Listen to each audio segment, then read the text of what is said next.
Hello, beautiful people. Happy weekend and welcome to your practical application of astrology and my personal story share. And as you can see, once again, we find ourselves out here in a outdoor office, and we're going to be talking about astrology and how this has been showing up in my life in this case, because of course I don't know exactly how this has been showing up in your life, but I can imagine that probably the energy that we are all processing is very similar. So I am here enjoying the last of my stay in Tennessee because I am leaving 1 week from now. I'm recording this on Saturday the 5th, which is actually my baby sister's 30th birthday. Happy birthday to my sister. And yeah, I have only 1 week left to go, and it's kind of unreal to imagine everything that led me to come in here, and now my over a month-long stay here, it's almost finished. So the time definitely does fly, and I thought that I use this opportunity of having this beautiful background to record my video, and I will try to do one more practical application of astrology, but I cannot guarantee because especially since I've been here, I've learned what I always learn when I'm in Mexico, that we might plan all we want, but things don't always work out the way we want them to. And they usually work out for the best anyway, so let's just flow with it. So anyway, I would like to open this space, and if any beings of light that are, I'm sure, present in this beautiful environment would like to contribute towards this conversation, I'm absolutely here for it.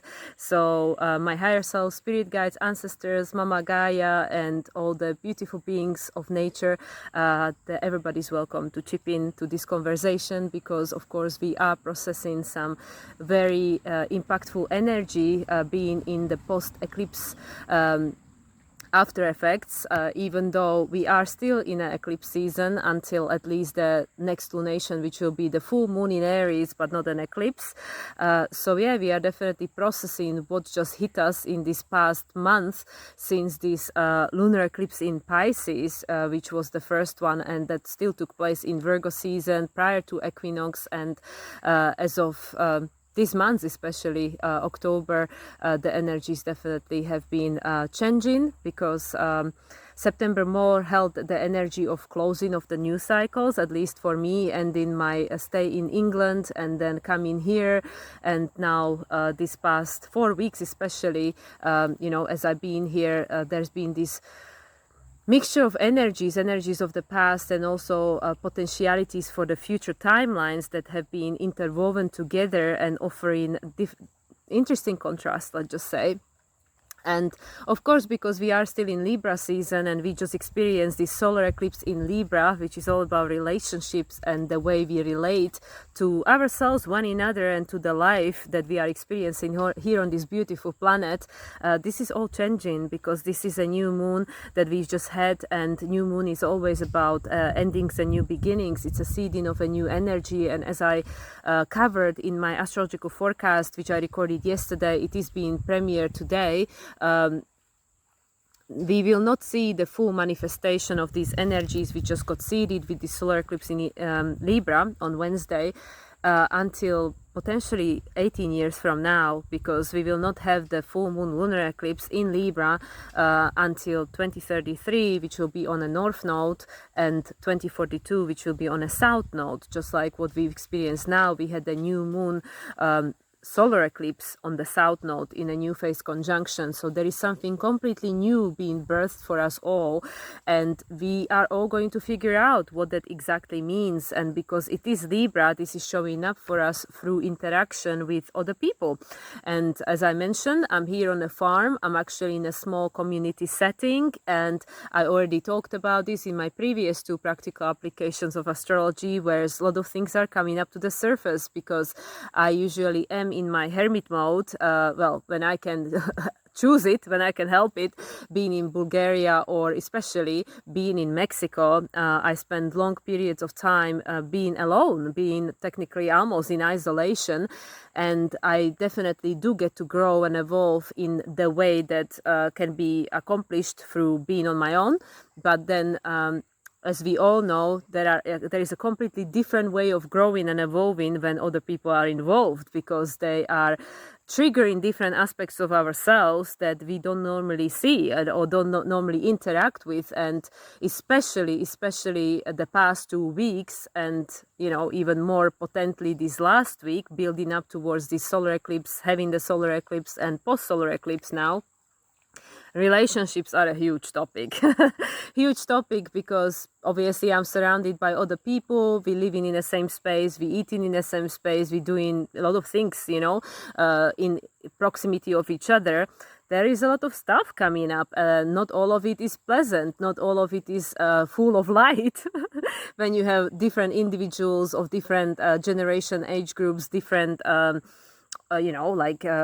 upbringing and places of origin, and all these energies coming together, and we find in a way how to have this namaste, where it's everybody is has a right to be who they are, right? But how do we do that in a way where we also respect the other person and stuff? So technically what I'm trying to say is that this was a very, very good opportunity for me to have the physical manifestation, an opportunity to interact with these energies of what the future relationship might or might not look like, like interaction with this this frequency of community, especially of technically almost of the off-grid community, being purely in nature, surrounded by nature, not fully self-sufficient, not 100%, but growing a lot of their own food, having their own source of water, stuff like that.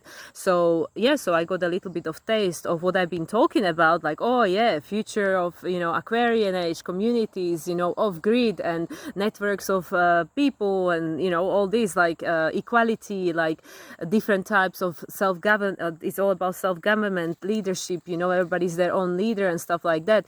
And that sounds all great in a theory, of course. We all want that. We all want this equality and freedom and, all the rest of it. I already mentioned this in my previous videos, but now, and I'm sure I already talked about it in my last video, I unfortunately, because of the restriction of my time consuming social media, I did not have time to rewatch my own videos. So I don't know what everything has been communicated through every single one of them, but I know that I already mentioned this, is when people ask me during a personal reading, well, how about relationship? Where am I going to meet love and stuff? And I always, Spirit always comes up with the, not exact, probably verbatim definition of the quote from Rumi, where, Rumi said that you don't need to go looking for love. You just need to, remove the obstacles that are preventing you from receiving love, in your life, and love will find you. You don't have to go looking for it, right? Focus on these things that are preventing you or not allowing you to receive love, yes? So I feel it's similar situations coming around and coming to the surface here, where we have certain vision, this vision of Aquarian age, which is about certain things that we are visioning, certain things we are anticipating, expecting, hoping for, wishing for, dreaming about, all that kind of thing, right? But now the caveat, the little glitch, the little glitch over there, especially as we had Mars squaring the lunar nodes and pointing to the North Node, is that, well, but what does it really mean? What does it? How are we going to achieve that, right? How are we going to get from where we are now and the world that we are experiencing at the moment to the world that we want to manifest? Yes, and a lot of that is actually hidden in that quote, from Rumi, this butchered version that I just supplied over here, that we have to look for the things that are preventing us from having that which we want. Technically, do shadow work. Look at the shadow, the underbelly of our own life and of human collective, because everything is connected. It doesn't mean that everything somebody else is doing it's an exact interpretation or presentation of who you are. Absolutely not. But it just means that it still exists in human collective consciousness. And we all here, to a certain extent, came here to contribute towards healing and transmuting this energy of the human collective consciousness. We all work here on multiple things, right? Without trying to trivialize the human experience of having the everyday reality and going through whatever we as human have to go through practically, right? Because that's the Virgo, the human journey, the hero's journey. But, also having the deeper understanding that, okay, but that's not all I'm here to do, even though that is a big part of what I'm here to do, experience life as human. but at the same time we know that we come here under certain soul contracts, right? We came here with certain soul purpose, certain desire of the soul, of what it wants to grow through and evolve through, and what kind of ancestral karma, trauma we are transmuting, and what kind of collective agreement we all have, all the beings, all the souls being incarnate at this time, with regards to, okay, what are we doing with this energy and where we want to go with it, right?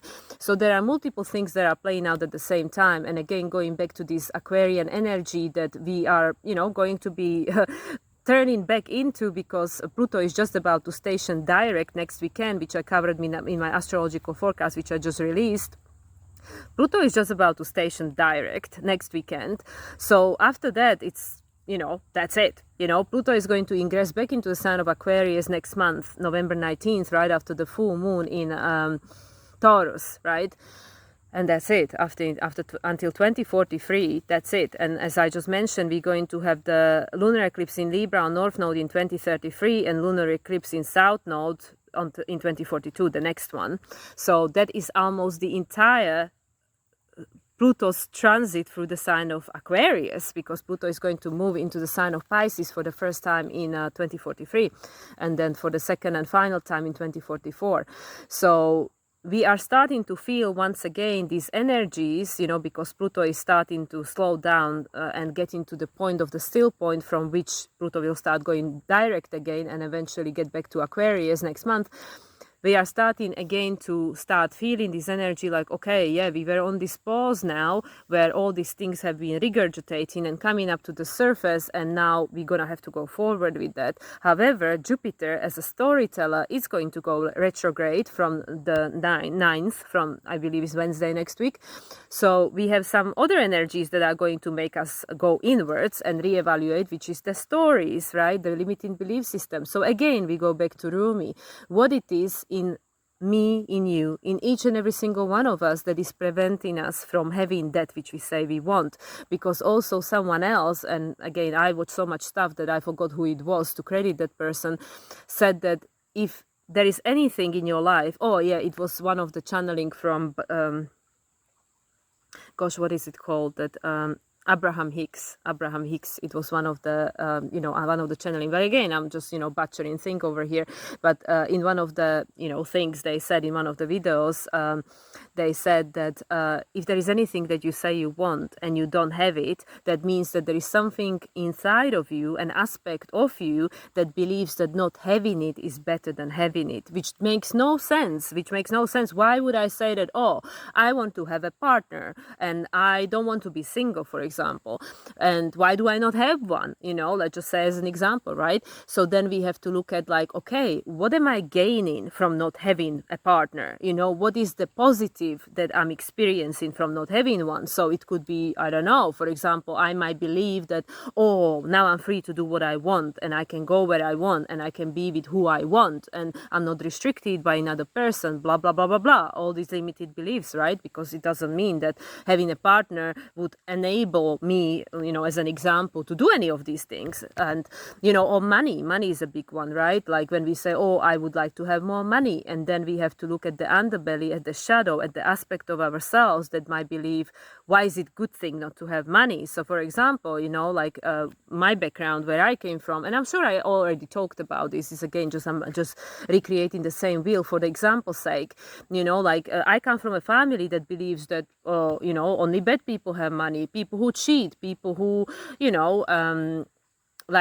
come across money through nefarious ways and stuff, and they are not good people and stuff. So for example, there could be a belief inside my subconscious that would believe, well, if I have money, then people would think this about me. They would think that I achieved it through some bad ways, right? And I'm a bad person now, I'm a cheat or whatever. Or it might even mean that my subconscious might believe that, okay, if I become rich, then I wouldn't be able to connect with these people who don't have money. I will be like, there will be division between us, or whatever belief systems.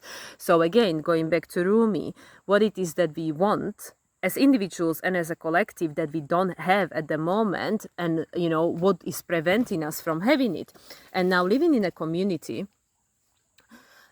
showed me multiple different things. It like I said, I haven't rewatched any of my videos that I recorded since I came here, but I remember, like I keep saying, that every time that I come to a new place, the first week is the hard one, because it's like this complete reset, recalibration, like getting used to new environment, people, everything different, in many cases completely different time zone in my case.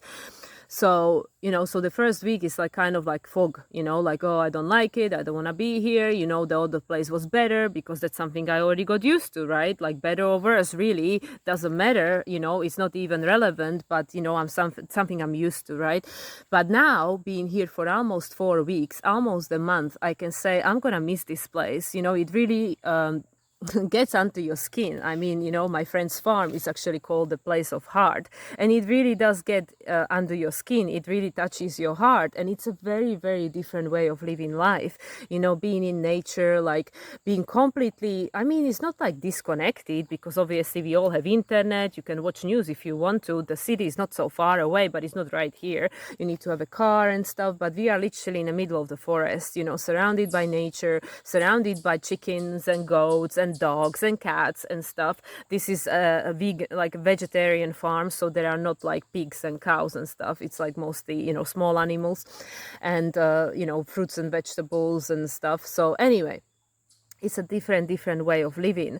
And again, just like I was talking about before, I have the desire, I want a simple life, I want to live in the nature. And then I come here and I experience like, oh, I don't necessarily like this, like I like my luxury, I like my convenience, like I don't like this, I don't like that. So straight away the ego goes, oh, this is not for you, you prefer something different, something that you already know, something that you already used to, right? So here we go. I say I want something, and then this aspect of me that are not in alignment with what I want, why I don't have it, will come out and say, oh, this is why you don't have it, because you don't want this experience, that is part of it, right? And again, this I already shared a video, from Teal Swan that say about, why most people don't achieve what they want, why most people don't achieve a success, because they just expect that getting there is just going to be straight, easy line forward, and it's not going to come with polarity.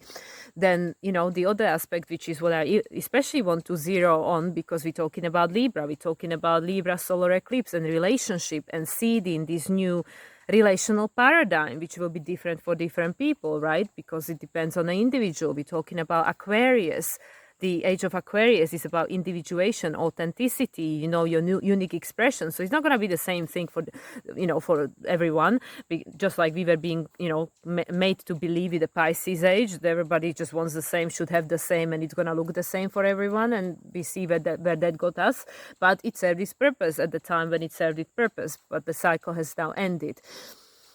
So anyway, so with regards to, like I said, with regards to my experience of I say I want something, and then I had to face my own proverbial poo and like, oh, you are a hypocrite because you keep saying this. This is me talking to myself, right? Because I have a lot of these conversations with myself. Like, you are a hypocrite. You say you want this, but then you have it. And then you find all these reasons why you don't want it. And here we go. Just like I said, here is where the shadow comes out and say like, oh, you then have it because you prefer this thing, right? So I might say, I want to live in a nature. I want to have an easy life, not easy life, but that is not the right way of putting it. I want to have a simpler life, right? Simpler life, less hustle and bustle, and like being plugged out of the matrix and social media and stuff. Not completely plugged out, because obviously while we're here alive, you cannot be completely disconnected from matrix, because that's the reality we are experiencing. So that was one of the examples, right? This is what we started with. This is what I experienced when I first came here. And then going through the different experiences, my friend coming around, and then there will be the gathering of people for the equinox, and my friend getting stung by, bitten by a snake, which completely changed the dynamic and, the program, the plan that we all had. And, that was all about this flexibility. That was right after the eclipse in Pisces, and then in between the eclipses, the crazy time, which is in between the two eclipses. So there was a lot of introspection again, reevaluation, like, okay, well, this is what we all expected, this is what we all want, but this is what we've got now. So what we're going to do with it? How we're going to handle this? How we're going to get from what we thought we wanted to, where we are going or something. So that was an interesting intermission, something in between. And now we just had this solar eclipse in Libra, and it's all about relationships. And this is like really, really what I want to talk about 20 minutes into video, which is this. Like I always claimed myself to be, this is the story that I comfortably got attached to and kept repeating to myself, like, oh, I don't need anyone, I'm happy on my own, I like my hermit mode, and I'm an introvert, and I'm not a social person. All these stories, very good labels, and now suddenly I'm in this communal setting, living around these people, people to talk to, not everyone that I agree with, not everything that we agreed between ourselves. As I said, there are different characters, different background, different age groups, different, opinions. It's all good. And now suddenly, some of these people are gone because they're gone away for the weekend. Actually, gradually the group is getting bigger, then it's getting smaller because some people come, some people go. Now we like almost back to the core of how many people there are normally here. And now 3 of these people went away for, conference for the weekend. So again, more emotions is coming up to the surface because suddenly, I am facing my own proverbial poo again with regards to relationships, because I come from the mindset that I don't need anyone. I'm good. I'm a hermit. I'm a person that didn't sign up to experience much to do with relationships, right? And then, whether it was planned or not by my conscious self, but I'm sure my higher self knew what it was doing. I land here, right, surrounded by many more people that I'm normally interacting with it on a daily basis for sure. And then suddenly, like, certain things starts like stirring up inside me and going like, oh, so this is what it feels like to have people around to talk to, or, just to know that, oh, there is someone there if you need someone or to, or someone that, can share their perspective or something. And I'm like, this is good, this is interesting, and also this offers me an opportunity to question some of my narratives or my attachments to certain stories or identities or whatever. Right. And then also with regards to romantic relationships, like this also opens up that, that potentially need that I didn't even think I had, that, oh, yeah, you thought that you're good, being on your own for the rest of your life because you didn't sign up for relationships in this life because you are Pluto Scorpio, not Pluto Libra. And then suddenly with all these dynamics that I'm interacting with, I go like, oh, actually, I am not so sure anymore, having interactions with some members of opposite sex and stuff, and, like communication and stuff. And then, like remembering what it is like, what it is like to have this kind of conversation or to have the opportunity to, to talk to someone else and something. And then suddenly I remember that, oh, yeah, maybe I gave myself this storyline that I didn't want that, because not having that, it's safer and it's better than having that, right? We go back to this Rumi, like if you don't have something, look for the reasons why you don't have it. You don't have to go looking for what you want, look for the reason why you don't have it.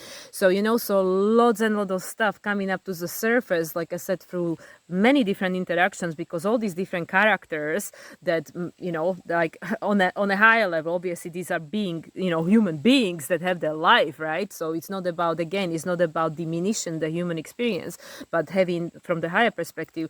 Soul brings, all these souls, and my soul agree that, okay, there will be a time and space on planet Earth when you all going to get together to learn something from one another.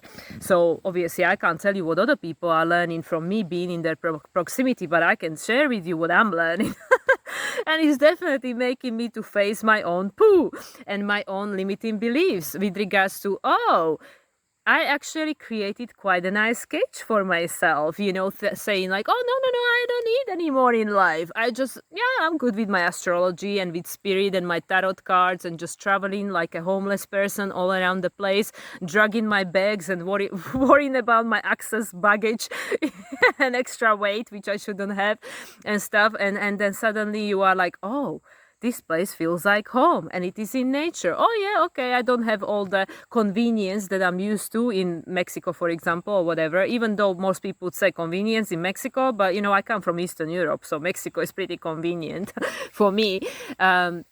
So anyway, all these different environments, they always offer something for us to learn from. But being right here and right now, all these limiting beliefs and all these reasons why I don't have what I say I want are coming up to the surface. All this shadow, also all this, not just my own, but my own also, these shadow aspects of humanity with regards to behavior, like when we get triggered, or where there is something we want and we don't have, and we think like, oh, maybe I can get it through that person, or have it, like it's all this kind of I don't want to talk exactly, I need to be conscious about how I'm expressing myself, because there are other people involved. So I need to keep it as general as possible, not to invade people's privacy. But what I'm trying to explain is, if you live in a small community setting, like, there are two things going on at this time, which I'm getting obviously muddled up now.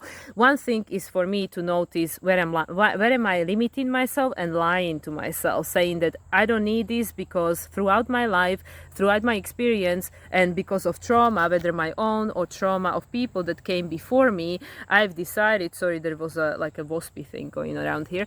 I've decided that, oh, well, it's just easier not to have it, because it's less painful, right?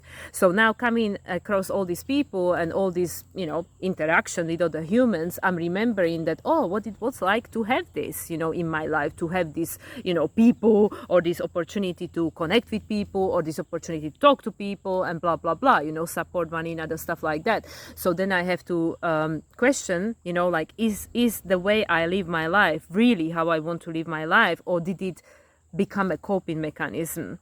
Did it just become a escapism and avoidance of pain, or way how am I trying to cope, like with the things that I experience, and I just like swept it under the carpet and say, okay, I'm better off without it, because then I don't have to deal with consequences of this or whatever, and the other aspect is, like, obviously, as there are multiple people around and there are certain dynamics presenting themselves, how the subconscious shadow of humanity as collective expressed through individuals is coming out, like for example, manipulation, for example, jealousy, for example, one-upmanship or competitiveness and stuff, which in many cases I really feel is completely subconscious, but when you get a small amount of people in a very small proximity, all sorts of dynamics starts popping up to the surface, because we all are learning something. We are all learning certain lesson and struggling with something, and when you have other people around, especially if it's multiple people, different things get triggered and mirrored to one another. So why am I even mentioning this? Because we are talking about seeding a new way of relating. Many of us are thinking about, okay, yeah, future Aquarius is going to be all about these communities, and we all say, not everyone obviously, a lot of people would say, because a lot of people are seeking the alternative from the known, because the known doesn't work anymore. And yeah, we are like, oh yeah, I'm up for it. Communities with like-minded people, and all the rest of it, like, yeah, sounds great to me. But then I can tell you, because that's what I'm experiencing at the moment, because I seem to, as a soul, choose to have these experiences to be able to give a feedback about those. And I'm not saying this would be everybody's experience. I'm just telling through my lens what I've experienced, my lens of limitation, okay? Because obviously I can only tell through my filter that, yes, these communities, they are a fantastic idea for as long as people are aware of their shadow and they are willing to own it, right? Because it doesn't mean that we all supposed to have it all figured out and we just gonna get together and create communities, even if you are like-minded, even if, like, just imagine like how many times we would fall in love with a person and we feel, oh, we are on the same wavelength and we have so many things in common and whatever, and then when that person starts pressing your buttons and reminding you of the unhealed wounding, which again we might be conscious or unconscious about, and then suddenly that person becomes an enemy, like, oh, I don't like how you make me feel or something, right? So just because we think we have all these commonalities and similarities, it doesn't take away the unhealed wounds that live within each and every single one of us. Because even if you never experience anything traumatic in your life, which I very doubt, there are many people on this planet, if any, that never experience anything traumatic in their life, especially the older generations, we all remember, because everything that is unhealed within the human collective consciousness as old as time lives within each and every single one of us. It got passed down through DNA, right? And through emotions, right? Through water, because we are made 70%, we are made of water. So this all got passed down, you know? So that's what I'm trying to say, maybe in a very long-winded and badly articulated way, that if these aspects are not becoming conscious, you know, so for example, living in a small communal setting and, you know, we experience some of these shadows coming out to the surface because of whatever trigger, right? Whatever trigger, then that is an opportunity to notice it rather than just try to project it onto someone else or transfer the responsibility for the shadow onto someone else and say, oh, this is nothing to do with me, this is just this one person and they should sort it out, right? But if I am getting triggered by something, you know, then that means that there is that ammunition in me, otherwise I wouldn't get triggered. So I might say, okay, this person is triggering me because whatever, they might project something onto me, or they might be expressing something that I don't like, and then why do I not like it? Because there is an aspect of me which I cannot accept or I didn't integrate. So we're getting into a murky Scorpion waters in here with Moon being Scorpio today. And, you know, it does get a little bit like, oh, so it's not so easy just to go and get it together as, you know, like-minded people, awakened people, you know, people who are switched on, you know, with regards to what's going on in the world. Well, it doesn't mean that things are going to 100% work, because we all have our shadows, we all have things that we are unaware of, you know, which is those are the blind spot, right? Like I said, most of these things are not even yours, you know. These are things that we all agreed as soul incarnate to work on through this body and the experiences that remind us of these things that are unhealed within human collective consciousness. Just like, as I said, with the relational example, imagine things like jealousy, competitiveness, one-upmanship, you know, like toxic femininity, you know, when there is a one guy that a lot of women are interested in or something, how suddenly this, you know, not so positive aspect of female behavior might be coming up to the surface to point its head, and then we go back to where did it come from? You know, and this is something that might be presented in our reality. I mean, just turn any social media or movie or TV series on, you can probably find these characteristics everywhere, right? Because this is something that is very, very old. It's an old energy. It goes all the way back to Atlantis, if not further, you know, this competitiveness and somebody is better than someone else, you know, and division and separation. That goes all the way back to Atlantis, if not before that, right? So there are a lot of things that in you know, like tribal or a communal environment will get triggered, and they will get triggered very quickly, because there is a safe space, because of the like-minded people, because of people maybe of a higher awareness or whatever.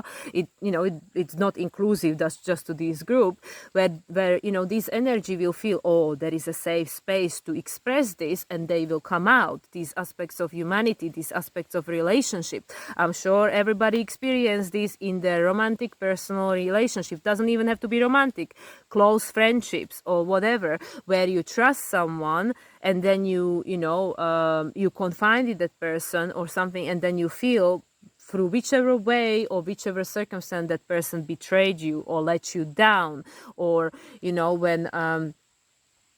when we, like I said, for example, romantic relationship, that we feel safe with that person, and then we start telling them things, right? We start telling them things. We feel like I can show this person my shadow, and then we hope that this person is going to be able to hold that, you know, that it's going to be able to not judge us for it, and that is an opportunity for healing, right? When we become close to someone, and then we feel safe enough to show this person, you know, like not such a like nice aspects of who we are, right? And this is the opportunity for the shadow to be healed. So again, when people come together who are like-minded, and like there is commonality and there are things that are connecting them, people who are friends or something, then it's a safe space. And this create an opportunity for the shadow aspects of any of these people that are again representation of what we working on healing as a human collective consciousness. These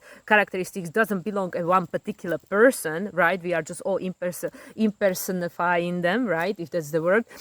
And then there is an opportunity to heal this energy. Now, how are we going to heal it? Well, from my experience, what I've been experiencing, especially in this past week, is that, well, first we need to accept it. So for example, for myself, when an aspect of me gets triggered that I'm not very proud of, like for example neediness, right, that I feel needy because of whatever situation is occurring in my life, or gets triggered by external circumstances, and I start feeling needy or whatever, the first response usually would be I too reject it, that, oh no, that's me, not me, that's someone else. I project it onto someone else, that no, that person is needy, I'm not needy, what you mean? And we like doing that with animals, we will project it, oh, my dog is needy, or my cat is needy, or whatever, whatever it is that we cannot accept in ourselves, we see embodied in someone else, and we project it onto someone else and say, oh, no, that's not me, that's someone else. But that's an opportunity to love that person or that being animal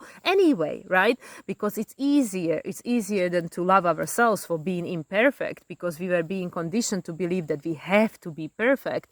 So that's why we learn how to hide these aspects of ourselves, because we think that, oh, if that person find out that this is who I am, then they're not gonna like me anymore, or they're not gonna be my friend. So in many cases then we go for manipulation, and stuff like that.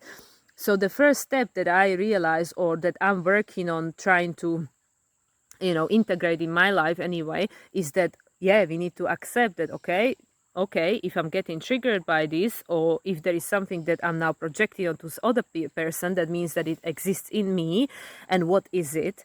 And yeah, we can go, where does it come from? Where does it originate from? Which role does it play? And we need to learn to accept it. We need to accept the totality of who we are, because if there is an aspect of us that we are in rejection of, whether it's the needy aspect, whether it's the jealous aspect, whether it's the aspect that is continuously seeking validation external of us, whether it's the codependent aspect, whether it's the people-pleasing aspect, whatever aspect it is, it doesn't matter.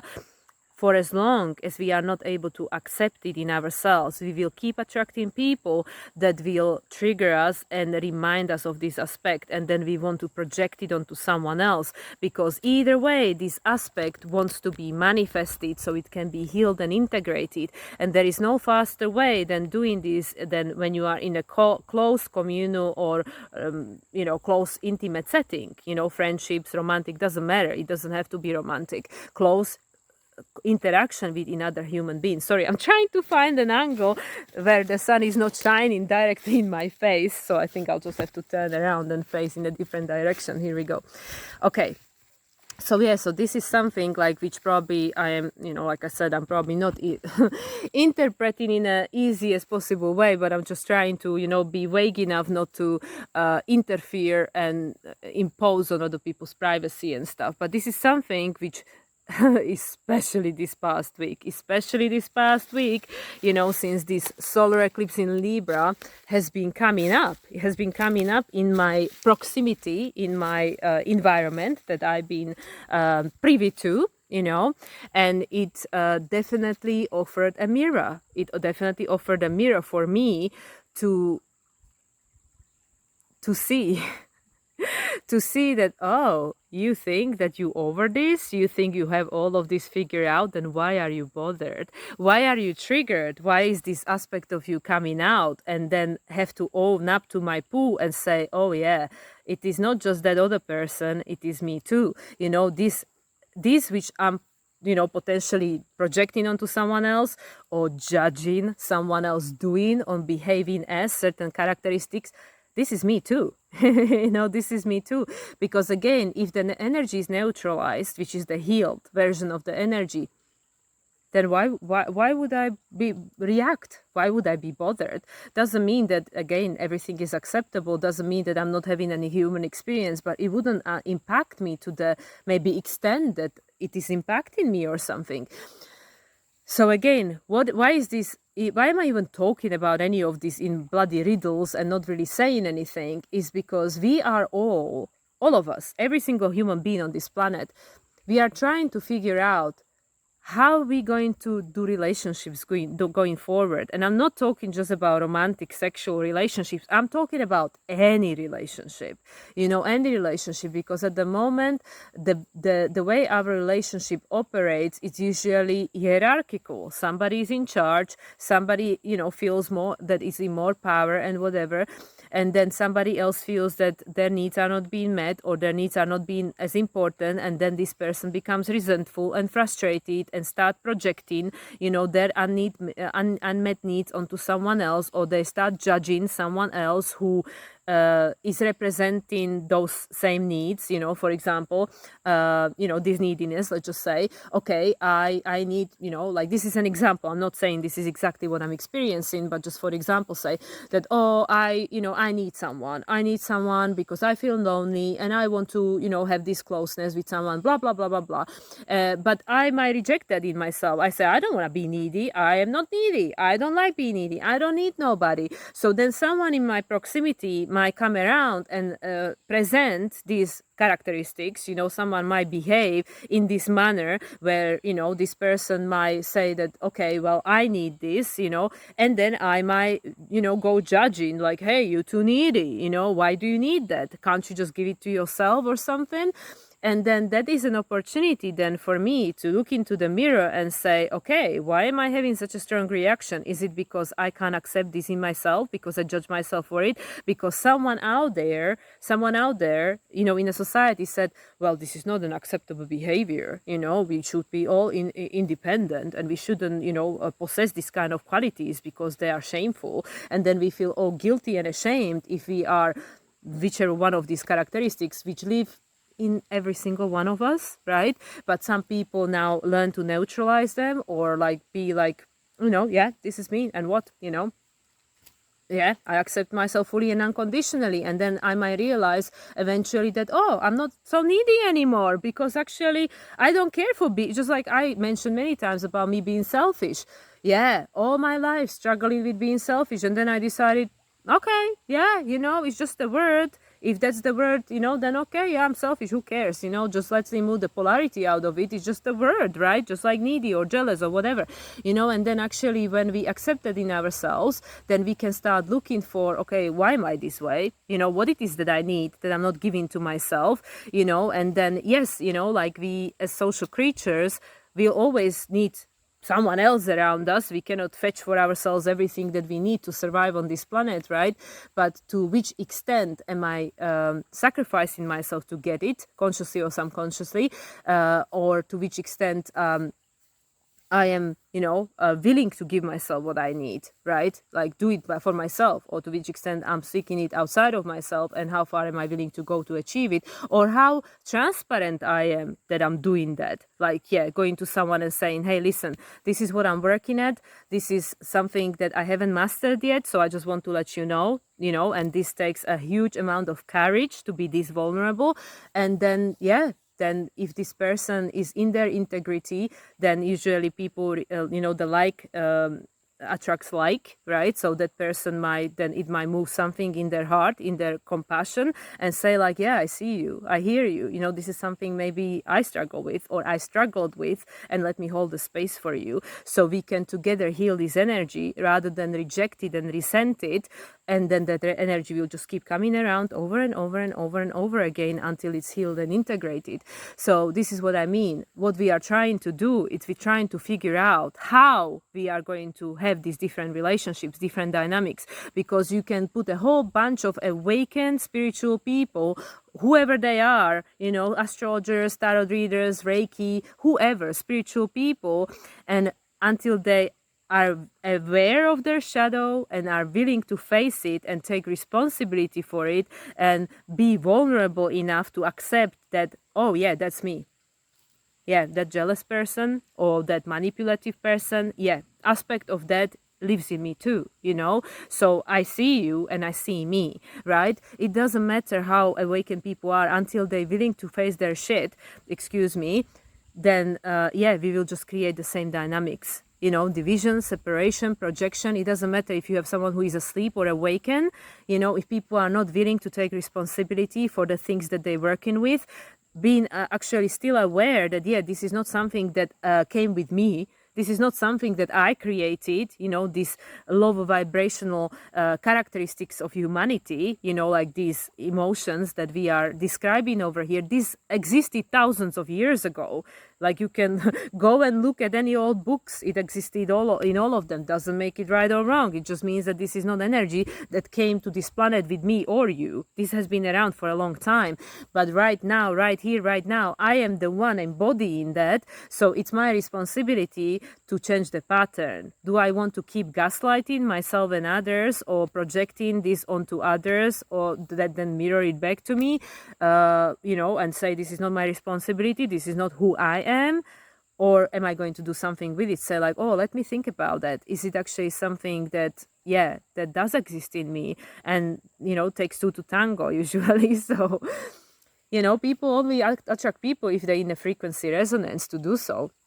So that's what I mean, like this entire monologue I'm having here might not make much sense, but this has been very like eye-opening for me, this past week, where, perhaps 2 weeks ago, I would project all these things onto someone else and say, no, love, this is all you, nothing to do with me.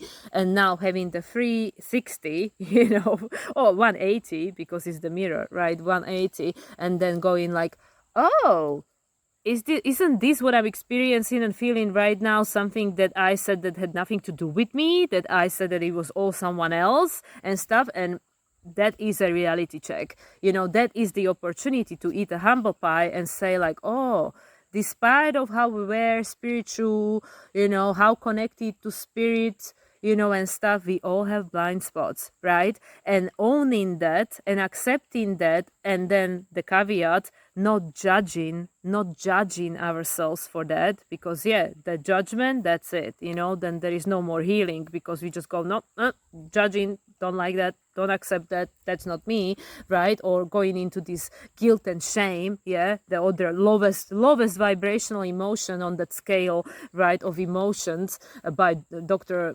Hawkins. Guilt and shame, right there at the very bottom, right? Frequency of 20 and 30. Shame and guilt, yeah, this is the very, very lowest, the lowest density of human emotion, the farthest as we can go from enlightenment. Guilt and shame, right? Complete disconnection.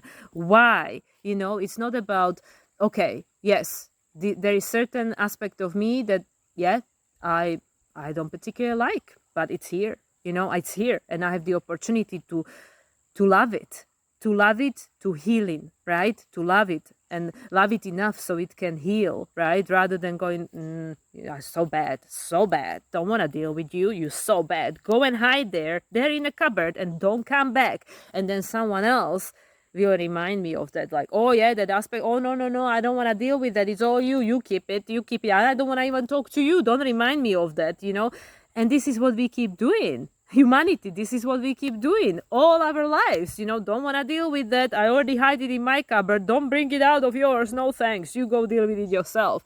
But it exists in every single one of us, so somebody has to deal with it, right? So that's what I mean. How are we going to create a different world? How are we going to create a different way of relating to one another? Communities where, yeah, we can hold the space, we can live together in communion without division and separation.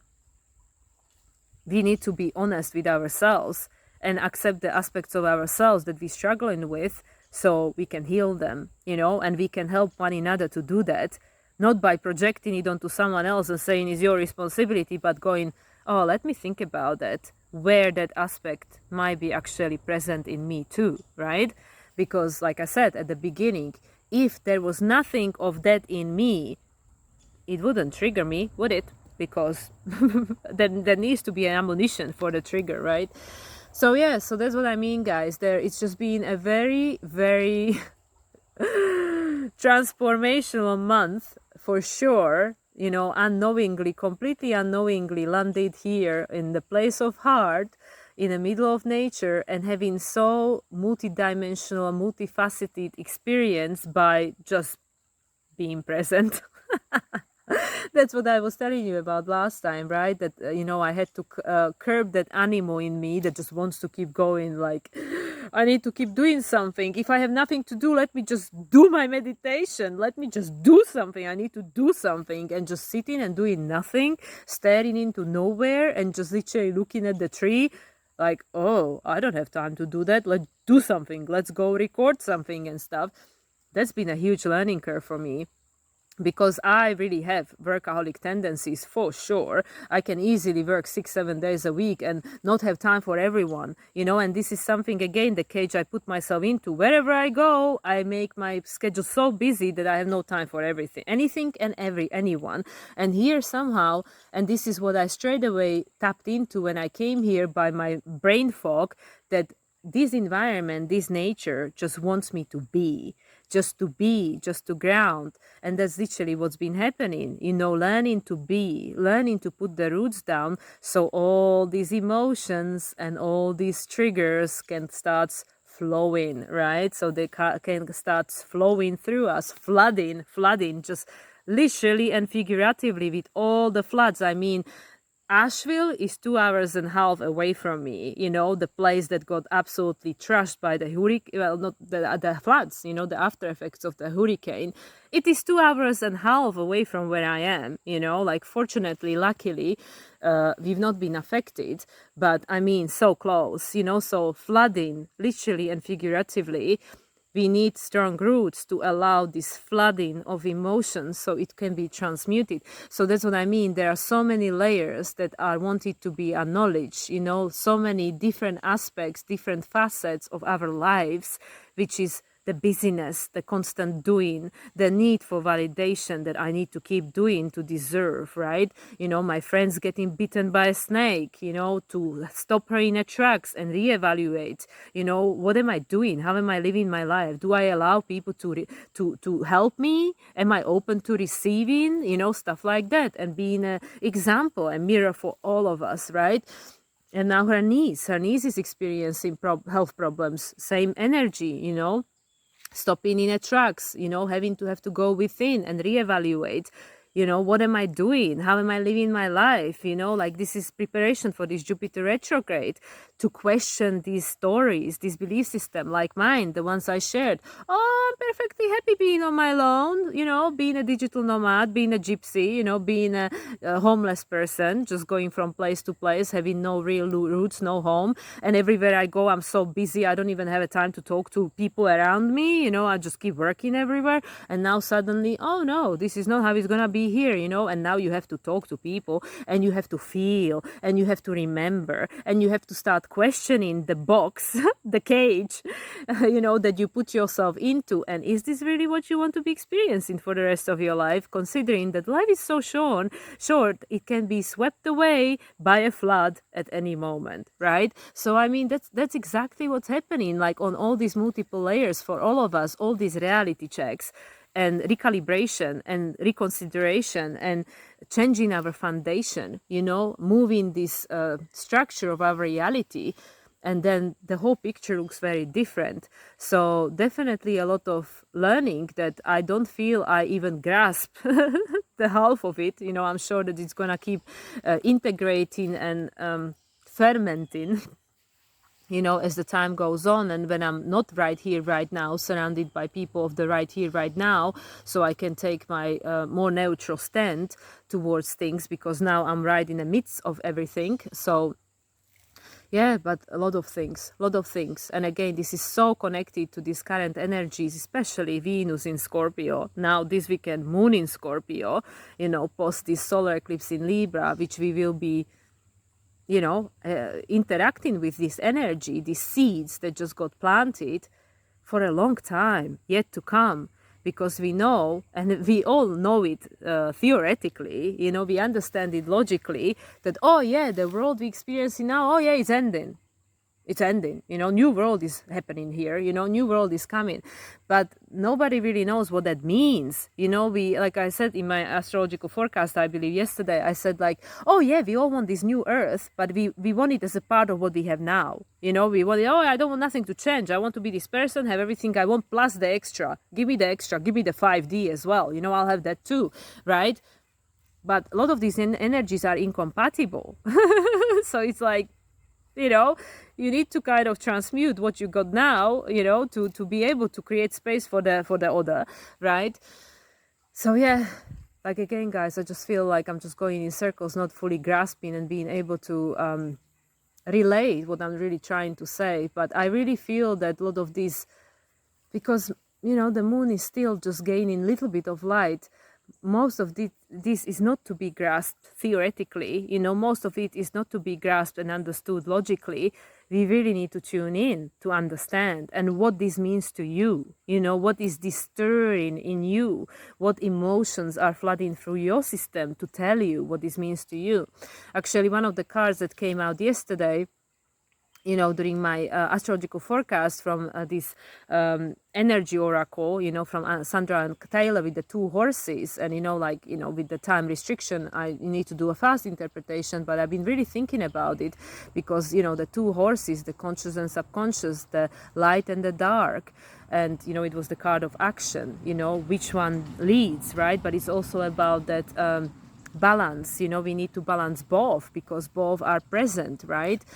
And also what I was thinking about is, on the major arcana, the card of High Priestess and Chariot, we have the black and white, with the High Priestess is the black and white pillar on each side of her. And on the Chariot card, is the Sphinx. One is black, one is white, right?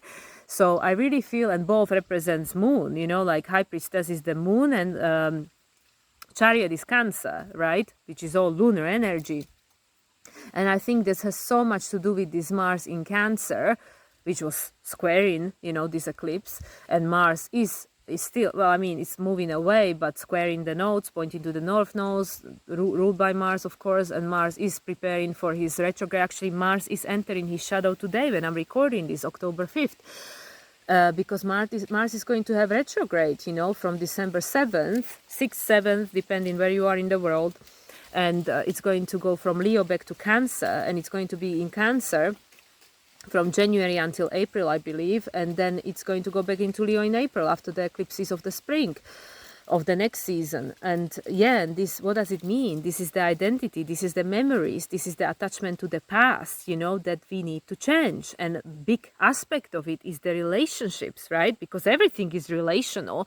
That's why, Libra and Cancer, they square each other, they help each other grow. These relationships, they help us grow because they challenge, these labels and identities we are attached to, all these stories we tell ourselves. And like I said, Jupiter is just about to go retrograde, and Jupiter is going to be retrograde until Aquarius season. Jupiter is going to station direct on February 5th, I remember, and that's after the new moon in Aquarius, and that's preparation also for this Neptune conjunction with North Node in Pisces, which is also in February. I think it's about the same time. I forgot the exact date. I think it might be February 9th or something. I don't remember the exact date. There are so many details. There's so much astrological data that's going on in the moment that I just cannot hold all of that in my head. That's why I have my notes when I make these videos. But I know it's in February, okay? And then Neptune is going to move into Aries at the end of March, just as we're going to be experiencing the final eclipse. One more solar eclipse in Aries. And the nodes are already in Pisces, Virgo, go and figure. So it's so much, it's so much, and there is no full resolution each way. Resolution as how we see this, the picture, high definition resolution, we don't see things clearly because Neptune is still retrograde, Saturn is still retrograde, Pluto is still retrograde today when I'm recording this until the 11th. And Jupiter is just about to station retrograde. Chiron is retrograde, come on. And next retrograde place for Mercury is in Sagittarius. So that's again ruled by Jupiter, right? So, I mean, this is all taking us inwards to reevaluate, to dig deep within. Moon is in Scorpio, as I said. Venus is in Scorpio as the ruler of the South Node, as the current ruler of the Sun. Venus is still in Scorpio, and it's saying about, and actually Mercury is still in Scorpio as well. Sorry, is in Libra, ruled by Venus too, until next week, because Mercury is going to be moving into Scorpio next week at some point. So that's what I mean, you know, there is all this energy, deep energy, which is saying dig deeper, go looking further, you know, not just the surface, you know, not just the surface, also the high priestess, connect with your intuition, the moon, your emotions, you know, the water in your body, you know, the memory of the past, it all got transferred, you know, from one generation to generation. We all remember the gifts, and we remember the lessons, you know, the things we came here to learn and heal through relationships, because once again, Cancer and Libra, they square one another. I believe we are experiencing the is it Mercury Mars square that we are experiencing now? I don't have my details, guys. Seriously, don't judge me for it. I don't remember everything if I don't have the notes in front of me, because it's so much. There is so much going on that I cannot hold all this information in my head. So anyway, there is something going on. I think it's the square between Mars and... I'm pretty sure it's a square between Mars and Mercury, right? Because... yes, there is a square, because I know I was talking about the conjunction which took place in Capricorn at the end of January, right after the full moon in Leo. Yeah, there is definitely a square between Mars and Mercury going on at the moment, which is the Cancer and Libra, right? First quarter square, crisis in action. What we gonna do about this, you know? Because the other helps us to grow. They help us to grow. But if we just project everything that we're trying to learn through this interaction onto other people and saying, it's your problem, nothing to do with me. It's mosquitoes. And don't get me wrong, sometimes, you know, rightfully so. And this is where we have to learn, you know, use discernment. Is this person projecting their stuff onto me, or am I projecting my stuff, or what is going on here? You know, like, you know, nothing is straight cut and, you know, clear cut, copy paste. So we need to use discernment, you know, like, what am I dealing with? And again, trust your intuition. You know, how does this energy feel, right? But yeah, these relationships and interactions with everything and everyone around you holds a potential for growth if you choose to see it, if I choose to see it, you know, and that takes courage, you know, Aries, North Node in Aries, courage, leadership qualities, you know, that I say like, yes, I am going to take a charge for this and I'm going to do what I can.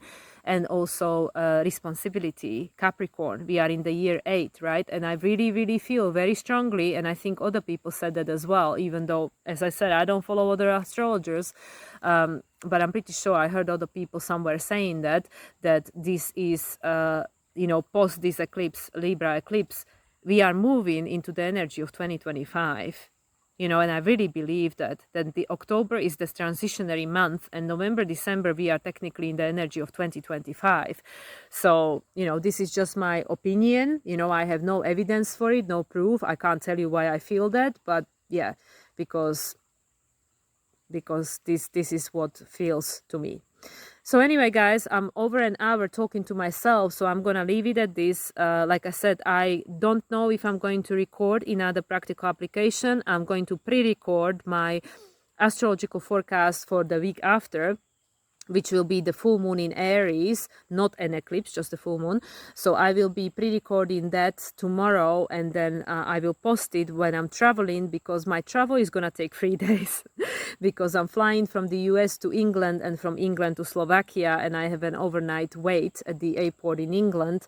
So I'll be traveling from Saturday to Monday. I will not get to Slovakia until Monday morning, late morning. So I'll be not in business. I'll be like written off. So, you know, if you don't hear from me from Saturday to Tuesday, then don't judge me. You know, I am not able to be providing content from social media. So I'm going to upload my, I'm going to pre-record and upload my full moon video, and my collaboration with Adrian will happen when I already get to Slovakia. So that will be released probably alongside with the full moon. So, you know, you can stay tuned for that.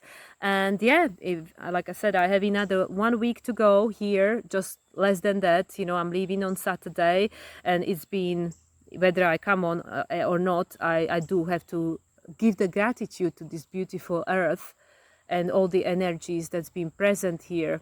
And I'm getting emotional, that offered these lessons, these opportunities for healing and for facing my own poo.